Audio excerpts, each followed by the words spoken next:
Guys, welcome back to another episode of collegemunshi.com. അപ്പോൾ നമ്മുടെ ഇന്നത്തെ എപ്പിസോഡിൽ നമ്മൾ ഡിസ്കസ് ചെയ്യാൻ പോകുന്നത് ഏനപ്പോയ മെഡിക്കൽ കോളേജിനെ കുറിച്ചിട്ടാണ്. അപ്പോൾ നമുക്കറിയാം സ്റ്റുഡൻസ് എല്ലാവരും നീറ്റ് എക്സാംസ് എല്ലാം കഴിഞ്ഞിട്ട് നെക്സ്റ്റ് ഏത് കോളേജ് ചൂസ് ചെയ്യണം അതേപോലെയുള്ള ഒരുപാട് ഡൗട്ട്സിലിരിക്കുന്നവരായിരിക്കും. അപ്പോൾ നിങ്ങൾക്ക് നമ്മുടെ MBBS പോലൊരു കോഴ്സ് ആകുമ്പോൾ നല്ലൊരു കോളേജിൽ തന്നെ പഠിക്കണം, നല്ല പേഷ്യൻസ് കാര്യങ്ങളൊക്കെ ഉള്ളൊരു മെഡിക്കൽ കോളേജിൽ തന്നെ പോയി പഠിക്കുക, അതേപോലെ തന്നെ അംഗീകാരങ്ങളുള്ള അഫിലിയേഷൻസ് ഉള്ള കോളേജിൽ പോയി പഠിക്കുക എന്നുള്ളത് ഏറ്റവും ബെസ്റ്റ് ആയിട്ടുള്ളൊരു കാര്യമാണ്. അപ്പോൾ നമ്മൾ കോളേജസ് ചൂസ് ചെയ്യുമ്പോൾ ഏറ്റവും അത്രയും നന്നായി നോക്കിയിട്ട് മാത്രം ചൂസ് ചെയ്യാനായിട്ട് ശ്രദ്ധിക്കുക. അതേപോലെ നിങ്ങൾക്ക് നീറ്റ് റിലേറ്റഡ് ആയിട്ട് അപ്ഡേറ്റ്സ് കാര്യങ്ങൾ എന്തെങ്കിലും വേണമെന്നുണ്ടെങ്കിൽ നമ്മൾക്കൊരു വാട്സപ്പ് ചാനലുണ്ട്. അപ്പോൾ അതിൽ നമ്മൾ എല്ലാ നീറ്റിൻ്റെ അപ് ടു ഡേറ്റ് ആയിട്ട് വരുന്ന എല്ലാ കാര്യങ്ങളും നമ്മൾ അപ്ഡേറ്റ് ചെയ്യുന്നതാണ്. അപ്പോൾ അതിൻ്റെ ലിങ്ക് താഴെ ഡിസ്ക്രിപ്ഷനിലുണ്ട്, എല്ലാവരും ജോയിൻ ചെയ്യാം. 1999 എസ്റ്റാബ്ലിഷ് ചെയ്തിട്ടുള്ള ഒരു മെഡിക്കൽ കോളേജാണ് ഏനപ്പോയ മെഡിക്കൽ കോളേജ്. നമ്മുടെ മാംഗ്ലൂരാണ് ഇതിൻ്റെ ഇത് നിൽക്കുന്നത്. അതേപോലെ തന്നെ നമുക്കറിയാം നമ്മളൊരു കോളേജ് ചൂസ് ചെയ്യുമ്പോൾ നമ്മൾ ആദ്യം നോക്കേണ്ടത് അതിൻ്റെ അഫിലിയേഷൻ, ഏത് യൂണിവേഴ്സിറ്റി ആയിട്ടാണ് അവർ അഫിലിയേറ്റഡ് ആയിട്ടുള്ളതെന്നാണ്. അപ്പോൾ നമ്മുടെ ഏനപ്പോയ മെഡിക്കൽ കോളേജ് കർണാടകയിലെ ഗവൺമെൻറ് യൂണിവേഴ്സിറ്റി ആയിട്ടുള്ള രാജീവ് ഗാന്ധി യൂണിവേഴ്സിറ്റി ആയിട്ട് അഫിലിയേറ്റഡ് ആണ്. അതേപോലെ തന്നെ ഇവർക്ക് 1999 ഇവർ ഈ ഒരു കോളേജ് സ്റ്റാർട്ട് ചെയ്യുമ്പോൾ 100 MBBS സ്റ്റുഡൻസ് ആണ് അവർ അഡ്മിറ്റ് ചെയ്തിട്ടുണ്ടായിരുന്നത്. 2005 ഇവർക്ക് മെഡിക്കൽ കൗൺസിൽ ഓഫ് ഇന്ത്യൻ്റെ അക്രഡിറ്റേഷൻ കിട്ടുന്നത്. അതേപോലെ തന്നെ ഇതോടുകൂടി ഇവർ പോസ്റ്റ് ഗ്രാജുവേറ്റ് കോഴ്സുകളിൽ 7 ഡിപ്പാർട്ട്മെൻറ്റ്സ് അടക്കം ഇവർ സ്റ്റാർട്ട് ചെയ്തിട്ടുണ്ട്. ആൻഡ് ഇനി ഒരു 2011 ആയപ്പോൾ ഇവർ 100 സ്റ്റുഡൻസ് എന്നുള്ളത് 150 സ്റ്റുഡൻസ് ആക്കിയിട്ട് കൂട്ടി. ആൻഡ് അതേപോലെ തന്നെ 2009 ഈ ഒരു ഏനപ്പോയ യൂണിവേഴ്സിറ്റീൻ്റെ തന്നെ ഒരു കോൺസ്റ്റിറ്റ്യൂവൻറ്റ് കോളേജായിട്ട് ഏനപ്പോയ മെഡിക്കൽ കോളേജ് മാറിയത്. ആൻഡ് ഇപ്പോഴത്തെ ഒരു റീസെൻറ്റ് കണക്ക് പ്രകാരം ഏനപ്പോയ മെഡിക്കൽ കോളേജിൽ 250 സ്റ്റുഡൻസിനെയാണ് അവർ ഓരോ വർഷം MBBSനായിട്ട് ഇൻടേക്ക് ചെയ്യുന്നത്. അപ്പോൾ നമ്മുടെ ഈ ഏനപ്പോയ യൂണിവേഴ്സിറ്റി എന്ന് പറയുന്നത് ഒരു ഡീംഡ് യൂണിവേഴ്സിറ്റിയാണ്. അതേപോലെ തന്നെ അവരുടേതായിട്ടുള്ളൊരു മെഡിക്കൽ കോളേജ് കൂടിയാണ് നമ്മുടെ ഏനപ്പോയ മെഡിക്കൽ കോളേജ്. ഇവർക്ക് NIRF റാങ്കിങ്ങിൽ മെഡിക്കൽ കോളേജസിൻ്റെ ലിസ്റ്റിൽ NIRF റാങ്കിങ്ങിൽ ഇവരുടെ റാങ്കിങ് എന്ന് പറയുന്നത് 95 ആണ്. അതേപോലെ തന്നെ NAC ഗ്രേഡിങ്ങിൽ ഇവർക്ക് A+ ഗ്രേഡാണ് കിട്ടിയിട്ടുള്ളത്. അപ്പോൾ അത്രയധികം ഫെസിലിറ്റീസും ഇൻഫ്രാസ്ട്രക്ചറും കാര്യങ്ങളൊക്കെ ഉള്ളതുകൊണ്ടാണ് ഇവർക്ക് ഇത്രയധികം അംഗീകാരങ്ങളും അക്രഡിറ്റേഷൻസും ഒക്കെ കിട്ടിയിട്ടുള്ളത്. അപ്പോൾ MBBS പോലൊരു കോഴ്സ് പഠിക്കാനായിട്ട് ഏറ്റവും ബെറ്റർ ആയിട്ട് നിൽക്കുന്ന ഒരു കോളേജ് തന്നെയാണ് ഏനപ്പോയ മെഡിക്കൽ കോളേജ്. അപ്പോൾ നമ്മൾ ഏനപ്പോയ മെഡിക്കൽ കോളേജിലുള്ള സീറ്റ് അവൈലബിലിറ്റി എന്ന് പറയുന്നത് 250 സ്റ്റുഡൻസ് ആണ് നമ്മൾ പറഞ്ഞു. അപ്പോൾ ഇതിൽ റിസർവേഷൻ കാര്യങ്ങളൊക്കെ നമുക്ക് നോക്കാം. ഫസ്റ്റ് വരുന്നത് എന്ന് പറയുന്നത് സ്റ്റേറ്റ് ആണ്. സ്റ്റേറ്റ് മെറിറ്റിൽ സ്റ്റേറ്റ് റിസർവ്ഡ് ആയിട്ട് കുറച്ച് സീറ്റ്സ് ഈ ഒരു കോളേജിലുണ്ട്. അപ്പോൾ ഈ ഒരു സ്റ്റേറ്റ് റിസർവ്ഡ് ആയിട്ട് വരുന്നതെന്ന് പറഞ്ഞാൽ നമുക്കറിയാം ഏനപ്പോയ മെഡിക്കൽ കോളേജ് മാംഗ്ലൂർ നമ്മുടെ കർണാടകയിലാണ് ഉള്ളത്. അപ്പോൾ ഓൺലി ഫോർ കർണാടക സ്റ്റുഡൻസ് ആണ്. ആ ഒരു റിസർവ്ഡ് സീറ്റിൽ നമ്മുടെ കർണാടക സ്റ്റുഡൻസിനെ മാത്രമാണ് അവർ അഡ്മിറ്റ് ചെയ്യുന്നത്. അപ്പോൾ ഈ ഒരു സീറ്റിലോട്ട് കർണാടക സ്റ്റുഡൻസിന് വരണമെന്നുണ്ടെങ്കിൽ തന്നെ അവർ KA ത്രൂ ആണ് കർണാടകേൻ്റെ എൻട്രൻസ് എക്സാമിൽ രജിസ്റ്റർ ചെയ്തിട്ട് നീറ്റ് എഴുതിയതിന് ശേഷം അതിൽ രജിസ്റ്റർ ചെയ്തിട്ട് അങ്ങനെയായിരിക്കും അവർക്ക് ഈ ഒരു കോളേജിൽ MBBSന് സീറ്റ് കിട്ടുക. അടുത്ത 3 റിസർവേഷൻ എന്ന് പറയുന്നത് മാനേജ്മെൻറ്റ് കോട്ട, മുസ്ലിം മൈനോറിറ്റി, പിന്നെ അതേപോലെ തന്നെ NRI കോട്ട. അപ്പോൾ ഈ ഒരു 3 റിസർവേഷൻ സീറ്റുകളിലേക്കും നമുക്ക് വരണമെന്നുണ്ടെങ്കിൽ നമ്മൾ ഓൾ ഇന്ത്യ കോട്ടയിൽ രജിസ്റ്റർ ചെയ്യണം. അതായത് MCC കൗൺസിലിംഗ് വഴി നമുക്കറിയാം നീറ്റ് എഴുതിയതിന് ശേഷം MCC കൗൺസിലിംഗ് ചൂസ് ചെയ്തിട്ട് അതിലൂടെ മാത്രമായിരിക്കും നമുക്ക് ഈ ഒരു 3 റിസർവേഷൻസിലും നമുക്ക് സീറ്റ് കിട്ടാൻ പറ്റുള്ളൂ. സ്റ്റേറ്റ് മെറിറ്റ് ഉണ്ട്, നമുക്കറിയാം സ്റ്റേറ്റ് കൗൺസിലിംഗ് അറ്റൻഡ് ചെയ്യണം. കർണാടകേൻ്റെ കോമൺ എൻട്രൻസ് എക്സാം KAയിൽ രജിസ്റ്റർ ചെയ്തതിന് ശേഷം മാത്രമായിരിക്കും നമുക്ക് സ്റ്റേറ്റ് മെറിറ്റ് സീറ്റിൽ കർണാടക സ്റ്റുഡൻസിന് മാത്രമായിരിക്കും അഡ്മിറ്റ് ചെയ്യാൻ പറ്റുന്നത്. ബാക്കി 3 റിസർവേഷനും നമുക്ക് ത്രൂ MCC ആണ്, MCC കൗൺസിലിംഗ് അറ്റൻഡ് ചെയ്തിട്ടാണ് കിട്ടുന്നത്. അപ്പോൾ മാനേജ്മെൻറ്റ് കോട്ടൻ്റെ കാര്യം പറയുകയാണെങ്കിൽ ഓൾ ഇന്ത്യ സ്റ്റുഡൻസിന്, ഇന്ത്യയിലുള്ള ഏത് സ്റ്റുഡൻസിന് ഏത് സ്റ്റേറ്റിലെ സ്റ്റുഡൻസിന് വേണമെങ്കിലും അതിൽ അപ്ലൈ ചെയ്യാനായിട്ട് പറ്റും. അപ്പോൾ അവർ അറ്റൻഡ് ചെയ്യേണ്ടത് MCC കൗൺസിലിംഗ് ആണ്. നെക്സ്റ്റ് വരുന്നത് മുസ്ലിം മൈനോറിറ്റിക്ക് റിസർവ്ഡ് ആയിട്ടുള്ള സീറ്റ്സ് ആണ്. ഇതിലും MCC കൗൺസിലിംഗ് വഴിയാണ് നമ്മൾ അഡ്മിറ്റ് ചെയ്യുന്നത്. അതേപോലെ തന്നെ ഇന്ത്യയിൽ മൊത്തമുള്ള എല്ലാ മുസ്ലിം മൈനോറിറ്റീസും, മുസ്ലിം കാറ്റഗറിയിൽ വരുന്ന മുസ്ലിം മൈനോറിറ്റി സ്റ്റുഡൻസിനും ഇവിടെ അപ്ലൈ ചെയ്യാനായിട്ട് പറ്റും.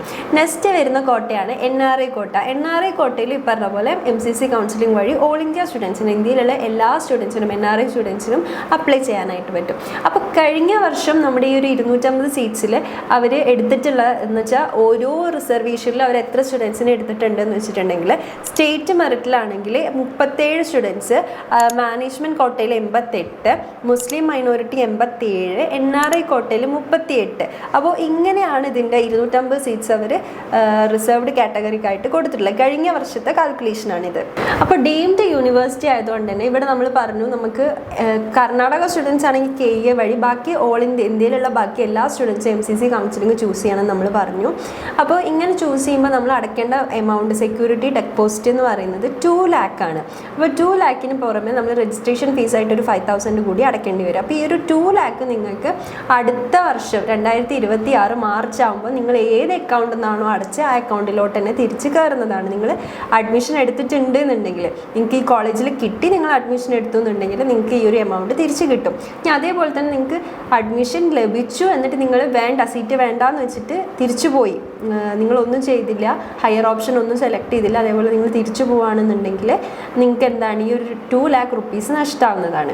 അപ്പോൾ നമുക്ക് കഴിഞ്ഞ 2023-24 ഫീസ് സ്ട്രക്ചർ കാര്യങ്ങളൊക്കെ ഒന്ന് നോക്കാം. അപ്പോൾ നമ്മൾ ഏത് ഘട്ടമായിട്ടാണ് ഇൻസ്റ്റാൾമെൻറ്റ് ഈ ഒരു പൈസ അടയ്ക്കേണ്ടത്, ഏത് സെമ്മിൽ അടയ്ക്കണം തുടങ്ങിയിട്ടുള്ള കാര്യങ്ങൾ, ഡേറ്റ് ഒക്കെ ഒന്ന് നമുക്ക് നോക്കാം. അപ്പോൾ 2023-24 കണക്ക് പ്രകാരം കൗൺസിലിങ്ങിന് നമ്മൾ കോഴ്സ് ഫീ ആയിട്ട് അടയ്ക്കേണ്ടത് 2,20,000 രൂപയാണ് ഫസ്റ്റ് ഇൻസ്റ്റാൾമെൻറ്റ് അഡ്മിഷൻ്റെ ടൈമിൽ നമ്മൾ അടയ്ക്കേണ്ടത്. അതേപോലെ സെക്കൻഡ് ഇൻസ്റ്റാൾമെൻറ്റ് വരുന്നത് 2024 ജൂലൈ ഫസ്റ്റ് വീക്കിന് മുമ്പായിട്ട് 2,20,000. അപ്പോൾ എല്ലാ 5 ഇൻസ്റ്റാൾമെൻ്റ് ആയിട്ടും നമ്മൾ 2,20,000 ആണ് അടയ്ക്കേണ്ടത്. അപ്പോൾ മൊത്തം 1 crore ആണ് വരുന്നത്. ഇത് ഇൻക്ലൂഡിങ് ഫുഡ് കാര്യങ്ങളൊക്കെ ഇൻക്ലൂഡ് ചെയ്തിട്ടാണ് വരുന്നത്.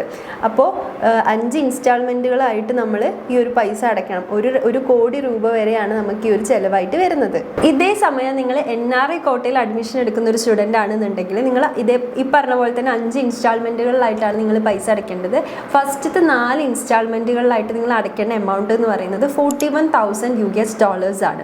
ഇനി ലാസ്റ്റത്തെ 5ാമത്തെ ഇൻസ്റ്റാൾമെൻറ്റിൽ നിങ്ങൾ അടയ്ക്കേണ്ടത് $20,500. അപ്പോൾ ഈ ഒരു കോഴ്സ് വരുന്നത് എന്ന് പറയുന്നത് 4.5 years ആണ്, പ്ലസ് 1 year ഇൻറ്റേൺഷിപ്സും വരും. അപ്പോൾ ഈ ഒരു പ്ലസ് 1 year ഇൻറ്റേൺഷിപ്പിൽ നിങ്ങൾ പൈസ കാര്യങ്ങളൊന്നും അടയ്ക്കേണ്ട ആവശ്യമില്ല. പിന്നെ അതേപോലെ തന്നെ ഈ ഒരു എമൗണ്ടിൽ, ഈ ഒരു നമ്മൾ അടയ്ക്കുന്ന എമൗണ്ടിൽ തന്നെയാണ് ഫുഡ്, ലോണ്ട്രി, ബുക്സ് കാര്യങ്ങളെല്ലാം ഇതിൽ ഇൻക്ലൂഡഡ് ആണ്. ഇതിനൊന്നും എക്സ്ട്രാ ചാർജസ് വരുന്നില്ല. അപ്പോൾ അതേപോലെ തന്നെ നിങ്ങൾ ഈ ഒരു പഠിക്കുന്ന ടൈമിൽ നിങ്ങൾ കമ്പൽസറി ആയിട്ട് ഹോസ്റ്റൽ അവിടെ ഈ ഏനോപ്പോയ മെഡിക്കൽ കോളേജിൽ എടുത്തിട്ടുണ്ടാവണം. അപ്പോൾ ഇവർ പ്രത്യേകം പറയുന്നുണ്ട്, കാൻഡിഡേറ്റ്സ് അല്ലെങ്കിൽ ഇവിടെ ജോയിൻ ചെയ്യുന്ന സ്റ്റുഡൻസ് കോഴ്സ് കംപ്ലീറ്റ് ചെയ്യുന്നതിന് മുമ്പ് തന്നെ അവരുടെ എമൗണ്ട് കാര്യങ്ങളൊക്കെ മൊത്തത്തിൽ അടച്ച് തീർക്കണം.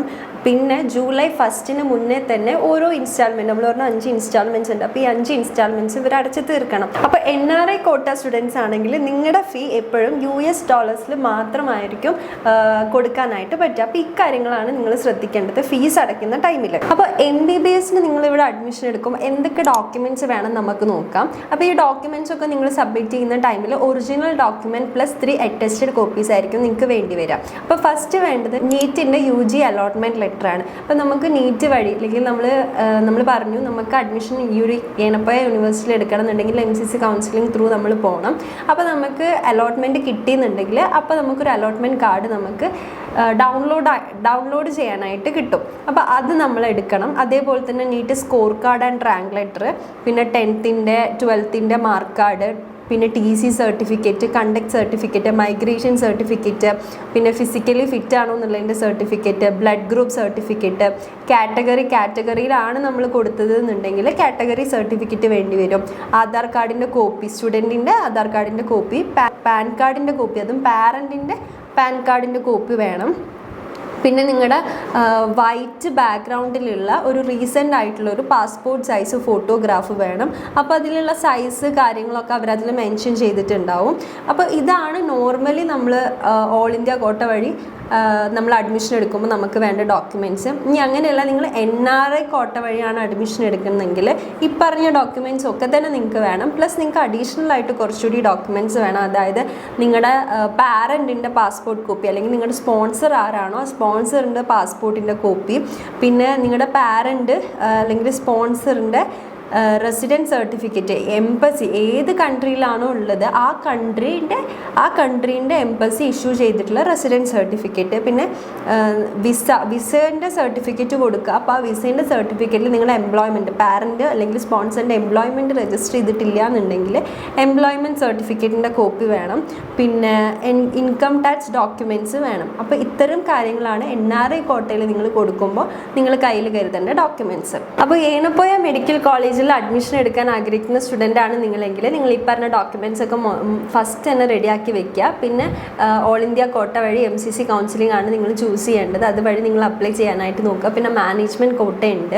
അപ്പോൾ മാനേജ്മെൻറ്റ് കോട്ടയിൽ നമുക്ക് സീറ്റ് ബുക്കിങ്സ് കാര്യങ്ങളെല്ലാം ഇപ്പോഴേ ഓപ്പൺ ആണ്. അപ്പോൾ നിങ്ങൾക്ക് ഏനപ്പോയ പോലുള്ളൊരു മെഡിക്കൽ കോളേജിൽ അത്യാവശ്യം നല്ല രീതിയിൽ പേഷ്യൻറ്റ് ഫ്ലോ എല്ലാം ഉള്ള കർണാടകയിൽ തന്നെ വേണ്ട സൗത്ത് ഇന്ത്യയിൽ തന്നെ ഏറ്റവും ബെസ്റ്റായിട്ട് നിൽക്കുന്ന ഒരു മെഡിക്കൽ കോളേജിൽ നിങ്ങൾക്ക് ചേർന്ന് പഠിക്കണം എന്നുണ്ടെങ്കിൽ നിങ്ങൾ ഇപ്പോഴേ ബുക്കിംഗ് ഒക്കെ റെഡിയാക്കി വെക്കുക. അപ്പോൾ അതിന് നിങ്ങൾക്ക് അഡ്മിഷൻ അസിസ്റ്റൻസ് കാര്യങ്ങൾ എന്തെങ്കിലും വേണമെങ്കിൽ ഞങ്ങളെ കോൺടാക്ട് ചെയ്യാം. ഇനി അതല്ല വേറെ എന്ത് ഡൗട്ട്സ് നിങ്ങൾക്ക് നീറ്റ് റിലേറ്റഡ് ആയിട്ട് എന്ത് ഡൗട്ട്സ് ഉണ്ടെങ്കിലും ഞങ്ങളെ കോൺടാക്ട് ചെയ്യാവുന്നതാണ്.